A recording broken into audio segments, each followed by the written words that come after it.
Sir నమస్తే sir. So, వరుసగా Hindu ఆలయాలపైన attack జరుగుతున్నాయి. ఈరోజు మహదేవ్ మళ్ళీ మండలం అక్కడ హనుమంతుడి ఆలయం పూర్తిగా దగ్ధం చేశారు. విగ్రహం కూడా దగ్ధం చేయడం జరిగింది. అసలు ఎలా చూస్తాం?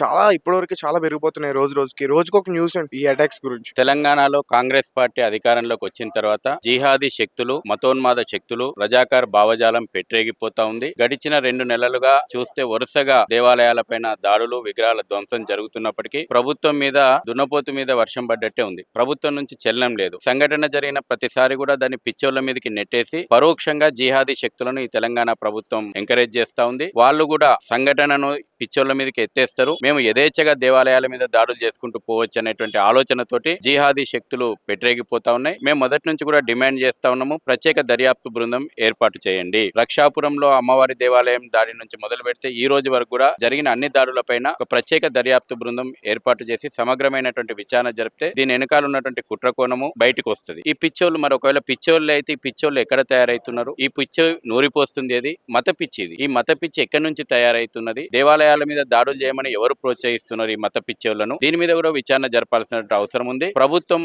ఈ నిర్లక్ష్యంగా వ్యవహరిస్తే ఇంకెన్ని దేవాలయాలను ధ్వంసం కావాలి? వాళ్ళ హిందూ సమాజం ప్రశ్నిస్తుంది.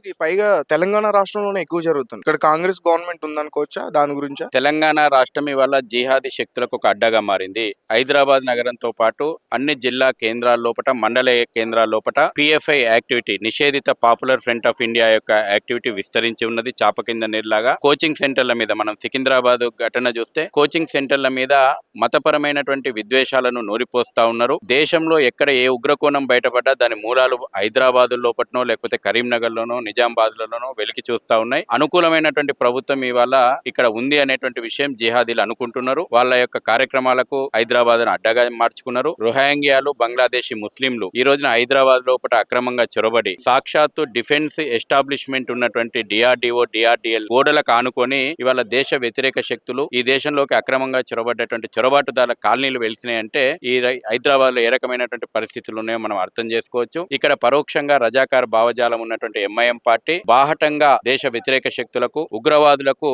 మద్దతుగా నిలిచేటువంటి పరిస్థితులు మనం చూస్తా ఉన్నాం. ఇవాళ రోహింగ్యాకు వాళ్ళే పోయి షెల్టర్ ఇస్తా ఉన్నారు, రేషన్లు పంచి వస్తా ఉన్నారు, అక్రమ ఆధార్ కార్డులు, అక్రమ రేషన్ కార్డులు వస్తా ఉన్నాయి. ఇవాళ దీని వెనకాల ఒక పెద్ద రాకెట్ నడుస్తా ఉంది. రాబోయే రోజుల్లోపట ఇది హైదరాబాద్ భద్రతను, తెలంగాణ భద్రతను ప్రమాదంలోకి నెట్టేస్తా ఉంది. మేము అనేక సార్లు ఈ ప్రభుత్వానికి, పోలీసులకు రిప్రజెంట్ చేసినాం. అక్రమంగా ప్రవేశించినటువంటి రోహింగ్యాలు, బంగ్లాదేశీలు వాళ్ళ మీద చర్యలు తీసుకోండి అని అన్నాం. ఇవాళ మీకు ఒక ఆసక్తికరమైనటువంటి విషయం చెప్తాను. హైదరాబాద్ లోపట రోహింగ్యాలకు కేబుల్ ఛానల్ ఉంది. హైదరాబాద్ లోపల రోహింగ్యాలకు ఫుట్బాల్ టీం ఉంది. అక్కడి వరకు వాళ్ళ నెట్వర్క్ విస్తరించింది, వాళ్ళ యాక్టివిటీస్ ఉన్నాయి. అంటే ఒక 1 వీక్ బ్యాక్ కూడా ఎన్ఐఏ అలర్ట్ ప్రకటించింది, ఉగ్రవాదులు చొరబడ్డారు హైదరాబాద్ కానీ అటు వైజాగ్ లో. కానీ ఆ ఒక్కరోజు మాత్రమే దాని గురించి మాట్లాడారు, కానీ దాని తర్వాత ఎవరు కూడా దాని గురించి పట్టించుకోలేదు. ఈ రోజు వరకు కూడా ఎవరు దాని గురించి మాట్లాడదు, ఇక్కడ ప్రభుత్వం కానీ అక్కడ ప్రభుత్వం. అసలు ఎందుకు ఈ విధంగా ప్రవర్తిస్తున్నాయి అనుకోవచ్చు. తెలంగాణ ఏర్పడి 11 సంవత్సరాలు పూర్తి అవుతుంది. 11 సంవత్సరాలుగా తెలంగాణ రాష్ట్ర పోలీసులు ఒక్క ఉగ్రవాదిని కూడా అరెస్ట్ చేయలేదు. నేషనల్ ఇన్వెస్టిగేషన్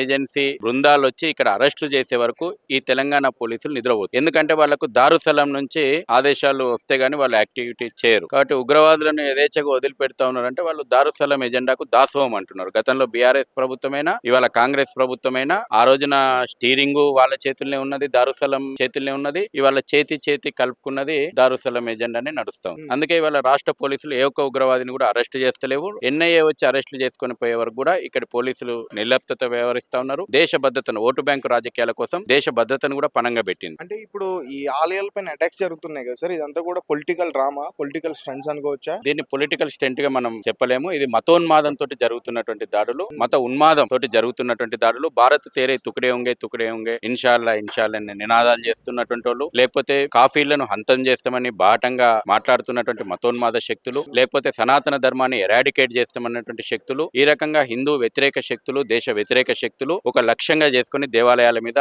దాడులు చేస్తా ఉన్నారు. వాళ్ళు బాహటంగా ప్రకటించారు, అయోధ్యలో రామ మందిరం ప్రాణ ప్రతిష్ఠ అయినటువంటి ఈ సంవత్సరము మేము దేవాలయాలను లక్ష్యంగా పెట్టుకుని దాడులు చేస్తామని బాహటంగా ప్రకటించి మరి చేస్తా ఉన్నారు. కాబట్టి ఇది ఒక పెద్ద ఎత్తున కుట్రపూరితంగా జరుగుతుంది. అయోధ్య రామ మందిర ప్రాణ ప్రతిష్ఠ అయినటువంటి ఈ సంవత్సరం దేవాలయాలను లక్ష్యంగా చేసుకుని జరుగుతున్నటువంటి దాడుల మీద మీరు విచారణ జరపండి. ఎవడు మొన్న సికింద్రాబాద్ ఎయిర్పోర్ట్ కాలనీలో దొరికిండు, వాడు మహారాష్ట్ర నుంచి ఇక్కడికి వచ్చిండు, వాడిని మళ్ళీ పిచ్చోనిగా చేసేటువంటి చిత్రీకరించేటువంటి ప్రయత్నం పోలీసులు చేసిరు. సలీం ను రాజుగా చిత్రీకరించేటువంటి ప్రయత్నం చేశారు. అంటే పోలీసు వాళ్ళకు కూడా పిచ్చోడు పిచ్చోడు అని చెప్పి బోరు కొట్టినట్టుంది. సలీం ను రాజుగా చిత్రీకరించి హిందువులే దాడులు చేస్తున్నారు అనేటువంటి ఇంకా కొత్త కుట్రకు కూడా తెరలేపినరు తెలంగాణ పోలీసులు. Right sir. అంటే మొన్న కూడా ఒక ఆలయంలో ఇలా ఇదే విధంగా జరిగింది. కన్వర్టెడ్ ముస్లిం అంటూ కూడా చెప్పడం జరిగింది. ఈ దేశంలో ముస్లిమ్స్ అంతా కన్వర్టెడే కదా.